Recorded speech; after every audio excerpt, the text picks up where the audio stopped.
situational awareness, something you can use every day. You can practice with it. And if you're really skilled with this, you'll really limit the chances of you ever becoming a victim of assault. So now we're going to get into what are some of the unusual emotions that we need to pay attention to. So obviously anger is going to be one, right? So what are some other ones? Irritability, restlessness.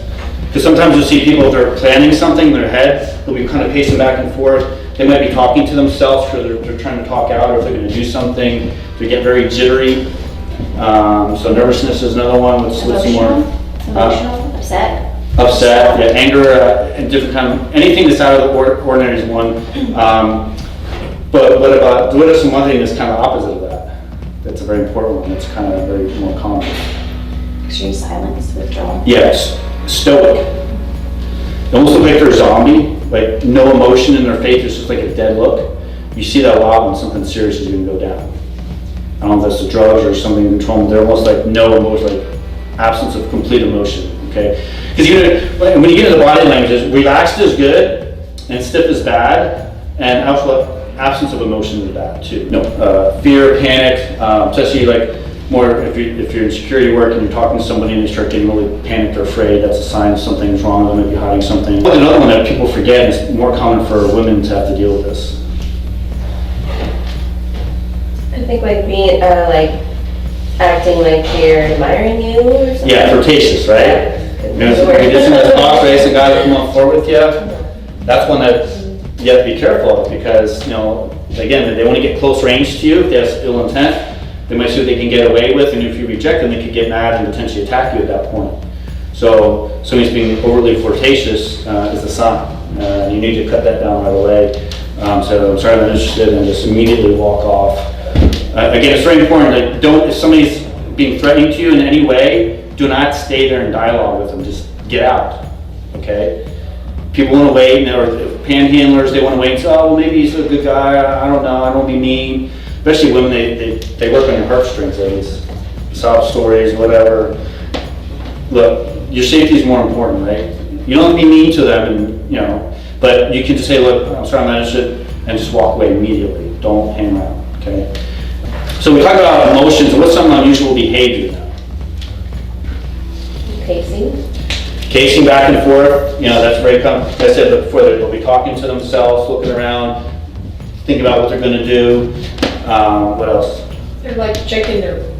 I've seen people check. I guess they have a gun or something. Yeah, so checking their gun. Guys who carries guns, it's a common body language. Are always because it's heavy and you have bolts in there, so it weighs it down. So you always kind of like this, pulling it up. You get out of the car, you're pulling your pants up because the gun weighs you down. So. And they're always kind of it's natural, right? Even guys who don't or have no ill intent, it's natural when they have weapons on to kind of check the weapons once in a while. So if you see this, they're putting their hands in their pockets. The hoodie sweatshirts are very bad because they can conceal weapons. Or if you see somebody like this, this one might be out, but this one's kind of fixed behind me. I could have a knife in my hand and then come up to you and mug you or something. So it's very important you look for this stuff. Intoxicated, right? Any signs of mental illness and intoxication, never deal with, okay? Especially those angry drunks. They're just looking for somebody. If they set your eyes on you, they're coming right towards you. So if you see somebody that's drunk and anybody just distributing signs of mental illness, immediately go away. The protocol for the law enforcement is to have 2 officers if there's anybody that's signs of mental illness, okay? They can come up with some pretty extreme strength. You don't know what they're going to do.